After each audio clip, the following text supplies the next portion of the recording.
Hello students, आज का हमारा टॉपिक है व्याकरण। आज हम पढ़ेंगे हिंदी व्याकरण का पार्ट 1।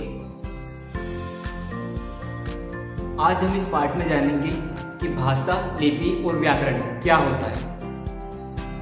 सबसे पहले हम यहाँ बात करेंगे भाषा की। भाषा क्या है?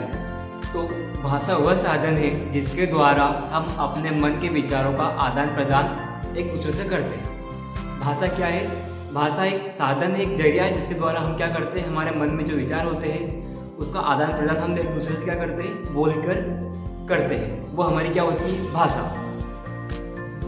फिर भाषा के भी दो रूप होते हैं। पहला होता है लिखित भाषा, दूसरा होता है मौखिक भाषा। पहला होता है हमारा मौखिक भाषा।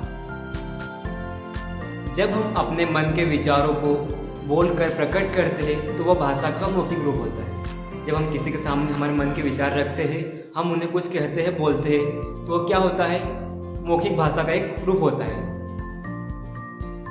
इसके बाद आता है हमारा लिखित भाषा।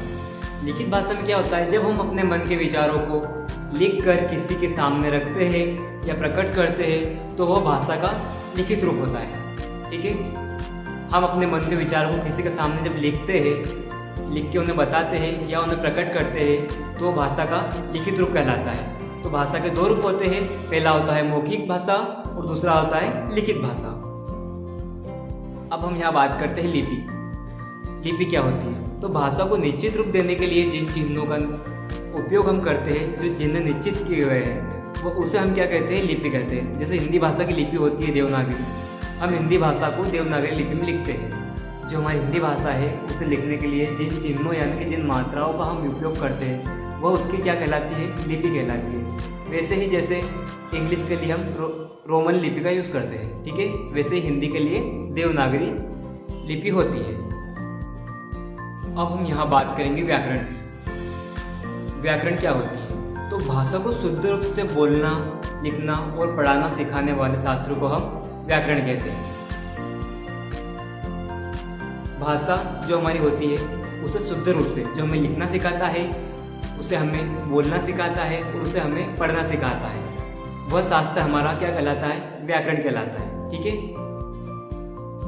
अब हम बात करेंगे यहाँ इस पाठ के प्रश्न उत्तर है। ठीक है, तो हमारा पहला प्रश्न है, निम्नलिखित प्रश्नों के उत्तर दीजिए। इसका पहला है, भाषा किसे कहते हैं? हमारा प्रश्न है, भाषा किसे कहते हैं? तो आपको इसका उत्तर स्वयं लिखना है, जैसा कि मैंने अभी आपको पिछली वीडियो में पढ़ाया।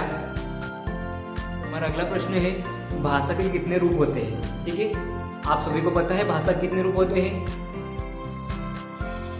मैंने आपको बताया था कि भाषा के कितने रूप होते हैं, भाषा क्या होती है और उसके कितने रूप होते हैं और कौन कौन सी भाषाएं होती है। तो इसका उत्तर आपको लिखना है कि भाषा के कितने रूप होते हैं। हमारा अगला प्रश्न है, लिपि किसे कहते हैं? आप सभी को पता है लिपि किसे कहते हैं, तो इसका उत्तर भी आप स्वयं को लिखना है कि लिपि किसे कहते हैं। फिर आता है हमारा चौथा प्रश्न, व्याकरण की परिभाषा दीजिए।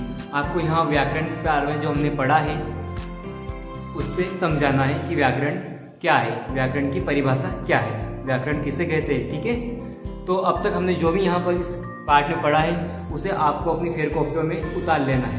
ठीक है, जो हमारे 4 प्रश्न है उसे आपको अपनी फेयर कॉपियों में परिभाषा सहित उतार लेना है। जो टॉपिक हमने पढ़े हैं उन्हें सीरियल वाइज पहले आप अपनी फेयर कॉपी में उतार लें, फिर उन्हें याद करें। इन चारों प्रश्नों का उत्तर जो मैंने आपसे पूछे हैं उन्हें आप अच्छी राइटिंग में अपनी फेयर कॉपियों में लिखिए और उसे ग्रुप में सेंड करें।